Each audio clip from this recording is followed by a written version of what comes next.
Hey everybody, Aletha Williams from Inner Star Compass Healing coming to you for just a brief 5 minutes. I want to talk to you about something that's so important, and it seems so synchronous that the class that I'm taking for my biofeedback certification, this book called The Biofeedback Mastery by Pepper and et al. If you want to see the reference, I can provide that for you. But this book helps me walk through all the different scenarios for helping my clients, whether it be for relaxation, whether it be for anxiety or insomnia or other things. But I want to talk about 3 things today. I want to talk about awareness. I want to talk about habit. And then I want to talk about actions. I want to let you know that everything that is measured can be changed. Anything that is measured can be changed. Can we measure your heart rate? Yes. Can we measure your brain waves? Yes. Can we measure your body temperature? Yes. Those are 3 things: your temperature, your heart rate, your brain waves. Also, we can measure your respiratory. Those things we can measure, and they can provide you what we call immediate feedback to your mind, so that your mind can now become more aware of what your internal subconscious is doing. So I want to talk about a page out of this big, gigantic book. I mean, it is a gigantic book. Oh, look how thick it is. But that's just one of the books. The mastery one is electronic, and it's just as thick. But this page is page 109 from Biofeedback Mastery, and it talks about the startle response. Okay. Major increases in sympathetic activity are usually associated with fight, flight, freeze response, otherwise known as the alarm reaction or the startle response from Canon 1963. So there's a couple of things that I want to break down. Sympathetic activity. Sympathetic activity, when we inhale, our sympathetic nervous system actually activates. It tells our body, oh, fresh oxygen is coming into my blood. I'm going to increase my heart rate so I can pump it throughout the body. So sympathetic activity in its stress-free or in its normal activity is okay. When you exhale, you actually relax more, and so therefore you activate your parasympathetic activity. So you have sympathetic and parasympathetic nervous system. So when we talk about the fact that a major increase in your sympathetic, your fight, flight, freeze response is activated, it's called a startle response. So sometimes you can be triggered by a thought. So it could be external. It could be you drove by the crash site where you had a car accident or you were almost hit. I had a friend who was almost killed because a drunk driver almost hit her. And every time she goes back to that site, she's like, I was almost killed. And she's triggered. So that's an external. An internal one, it could be you smell something that reminds you of a period when you were traumatized, whether it be when you were a little child and you were beaten a lot by one of your parents or 2 of your parents, and you were treated to feel unsafe. And it would be maybe you were cooking something and it burnt, right? So anything that's burnt triggers you. And those are just some basic example, but they're not basic. So for some people, those are horrible, horrible examples. So I don't want to disconcert that. So let's go on. As a result of being aware of what triggers you. So let's talk about awareness. If you become aware of it, you can change it.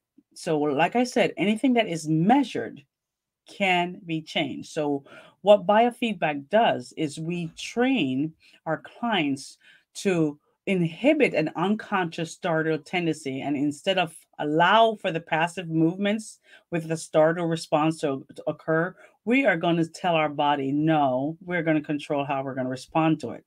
So as your brain, you develop that brain gym, that muscle memory, which is habit, becomes habit because you have to practice it. You gain greater awareness, and you will learn how to relax on command. So we talk about awareness. Once you become aware, the habit that was poor, the one that caused a trigger, can now be changed by taking action into changing it. So the biofeedback helps you see, feel, sense, and assimilate, and later in like assimilate, meaning you start to get used to it and adjusted to the changes of your actions. And we talk about the fact that a habit takes a long time. It is sometimes it could have been from your childhood and you're in your 50s. That's a long time. That is wired into the muscles, into every fiber of your being. So how do you change that? And is it possible? Yes, it is. Neuroplasticity says you can, and through mental imagery, through guided meditation, through breath work, through movement. So we're going to build these toolkits to help you move through and change something that you thought you could not change. And so it takes a good 21 days for a new habit, a new thought pattern, a new paradigm to develop a new habit, which then develops a behavior. So, are you ready to change? Let me go further into the starter response. Let me talk a little bit more about it. During a starter response, your changes occur in conjunction with muscular bracing. So your blood vessels constrict. And then without you knowing, you could have tensed your shoulders, or you could have clenched your fists, or your back, arch your back, or you have this little worried frown in your forehead. So without you even knowing it, some of those things are become so automatic. And then one of the things that most people do when they're in fight, flight, or freeze, they actually hold their breath. Whew. That was one thing that I learned in my lived experience, that when I was stressed, I held my breath. And through biofeedback, I did the training to, where I tested myself through stressful situation to breathe, diaphragmatically breathe through it. So that's the solution that I'm going to come up with at the end. We're going to talk about the breath and the importance of the breath and how we can use it to help you change the habit, become more aware, and take action into changing into a new you. So, Canon in 1963, this is the book, that's also a reference that I can provide. The body prepares for action by shifting the blood away from the hands, away from the feet, away from the head. You don't need to think about running if you're or jumping. If there's a car coming, you don't have to think, oh my gosh, a car's coming, therefore I have to. No. So the oxygen that needed to be in the brain goes away. The hands goes away. It jumps into your quadriceps. It jumps into your hamstrings. It goes away from your gut. So your gastrointestinal tract. So it starts to move blood away from it. And experimentally, this respond in your body temperature actually lowering. So sometimes people have cold hands and cold feet. And I have cold hands and cold feet. And for a while there, I was wondering, is it hereditary? But sometimes, and in my case, it was because I was always under what I call hypervigilance, high stress, chronic stress. And as I learned how to control my stress response, my starter response, my body temperature started increasing. I notice, especially when I meditate, my body temperature increases. And so, body temperature is one of the training methods that we do to help people recognize how to respond by doing the diaphragmatic breathing, and also to focus on your energy on an internal healing instead of an external stimulus.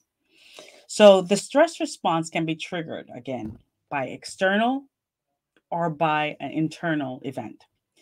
Even a simple cognitive task such as performing arithmetic, like subtracting a number, 7 serially inside one's head, that actually increases sympathetic activity and thus your hand cools. Shifting your blood from the periphery and the gastrointestinal tract in response to external internal sensors is basic, and it's a natural reaction to unfamiliar stimuli. The recovery of one's system, physiological, your physical body, the recovery of that should quickly return prior to prior baseline levels. But what happens to us humans is that sometimes we activate the stress response multiple times during the day. If you have a stressful job, my gosh, if you become aware of how many times you activate your stress, fight, flight, or freeze response, that's a start. So become aware of how many times you actually activate your sympathetic nervous system. How many times you feel like you are unsafe, or you feel like you have to defend, or you feel like you have to freeze because you're feeling like you're in danger, or you feel unworthy. How many times a day do you activate it? So what happens is, because we activate it so many times during the day, that it doesn't return back to baseline. It actually, you desensitize your body, and your body, just like if you were to train a dog to in an experience where they train a dog to salivate, and they would initially use the food to have him salivate at the ring of a bell. But every time he heard the bell without the food, they trained the dog to still salivate without the food because of the bell. The bell was the stimulus. So what happens is, if you continuously trigger yourself, you desensitize your stress response. Your body actually becomes ill. And that's what we're talking about, mind and body connection. We want you to be well, and we want you to become aware that you can shift and you can be well, but you have to take action. It is up to you. We want to empower you to say, I am ready to be well. I'm ready to start taking the actions to shift my habits and my behavior to be well. Let me see if I'm missing anything else here.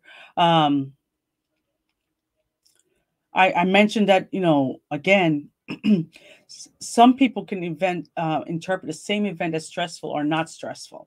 So when a person chronically interprets the external or internal experience as stressful, he can develop a variety of illness. And this is from Strobel in 1982, who pointed out that many psychosomatic illnesses, mentally influenced into the muscle memory, are result of vasomotor deregulation. So your motors stop responding in the way it should. It becomes unflexible. In my lived experience, my chronic stress was so much. I mean, I had a very stressful young adult life, and it wasn't because I didn't try to get out of it. It was just because the environment in which I was in was so stressful that everything that I did to combat it still caused my body to automatically relax. And I would tense up. I would tense my trapezios. I would slow my breath. And I didn't realize I was also tensing my quads. So over time, with this chronic stress, my muscles felt hard as concrete. And the return back to softness is my goal for the rest of my life. And because it's taken time to release all these triggers, you have to do the inner work to identify what are some stuck points that are causing your body to have that startled response. And that's what we want to do. As a life coach, what I do is I work with my clients to identify stuck points, stuck areas that they want to work on, and to really allow them to empower themselves to make the change. You have to be willing and ready to make the change yourself. I can't make it for you, but I can educate you. But that's not my job to educate you as a coach. But on this video, I can do the education piece, and you can listen to this video, and then you can make the decision whether you want me to help you to overcome a paradigm shift your mind and your thought pattern and your mindset into empowering yourself into being well. If you have any questions for me, please let me know. I am available on innerstarcompasshealing.com. And remember that star has 2 R's for a reason, because mirror, mirror, double R brings you great results. When you see what you're doing to yourself, you can mirror what you need, and it has to come from inside. I want to wish you guys well. Continue to remember that the external world is very stressful right now. COVID, and the other viruses that are out there, the flu, just even the flu is still out there. There's many stressful demands on our peripheral right now. May I encourage you to really stop, center, and breathe. And so that's how I'm going to end this session. In biofeedback, and I am not certified yet, so I will be certified when I take the exam, hopefully at the end of this year. That is my target goal. It's on my vision board. Is you do a breath work. So I'm going to start the music, and we're going to do a little breath work. And if you are open to it, I would just encourage you to close your eyes and really just follow my voice. Okay, here we go.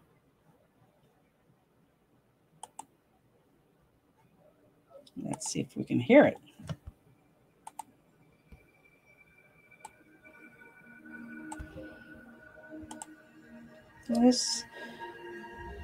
Just sit where you are and become aware of your breath.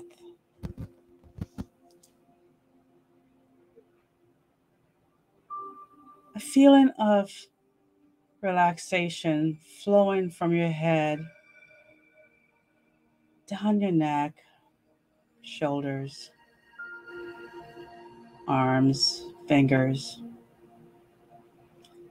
And when you inhale, you just inhale with this love of saying hello there. Just hello, saying hello to yourself. Holding that breath with that beautiful helloing feeling. And when you exhale, just with a beautiful soft sigh of ah. I want you to continue this pattern, breathing in, becoming aware of the parts of your body that is relaxing. My back is relaxing, flow. Energy flowing over my hips, giving it a loving embrace of hello. Exhaling with a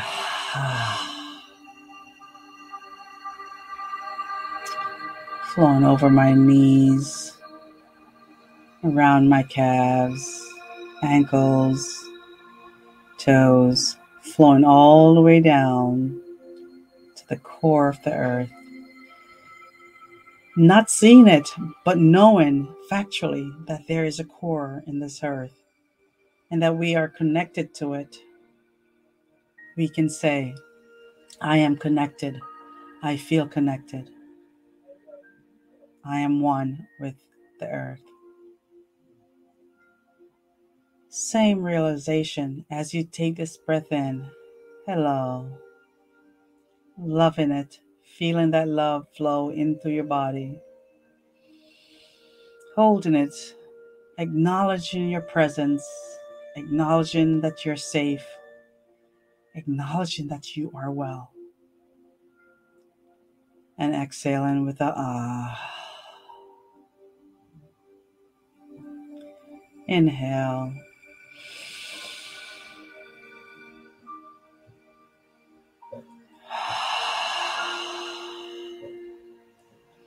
I want you to place your hands on your diaphragm and feel the motion of your fingers as it expands when you inhale, as your stomach pushes out.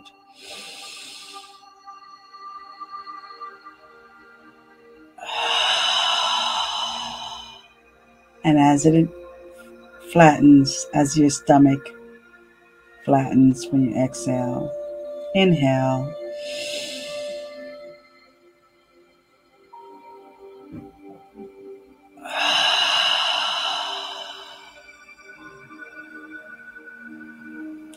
In this space, only I can be here. I feel well. I am well. I am connected to the infinite source. I feel connection from the heavens. I feel connection from the earth. I bring back all the energy back to my solar plexus. Bring back all the energy that I distributed back to my root chakra. I'm calling in all the energy that I distributed back to my solar plex, back to my heart, back to my throat chakra, back to my third eye, my crown. Calling back all the energy that I just distributed to others. I'm calling back all of my energy, my soul's energy within me. And I feel it dancing through my body as it settles, loving me, embracing me, seeing me, and holding space as I feel.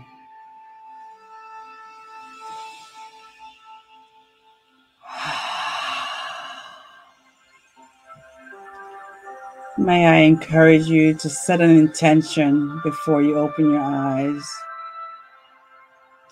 Set a loving intention in your heart for how the rest of your day will be.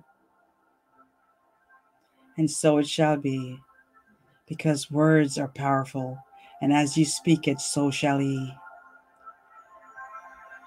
Remember, what you speak to yourself is internal and external. Internally, your body will shift when you are ready and when you speak it.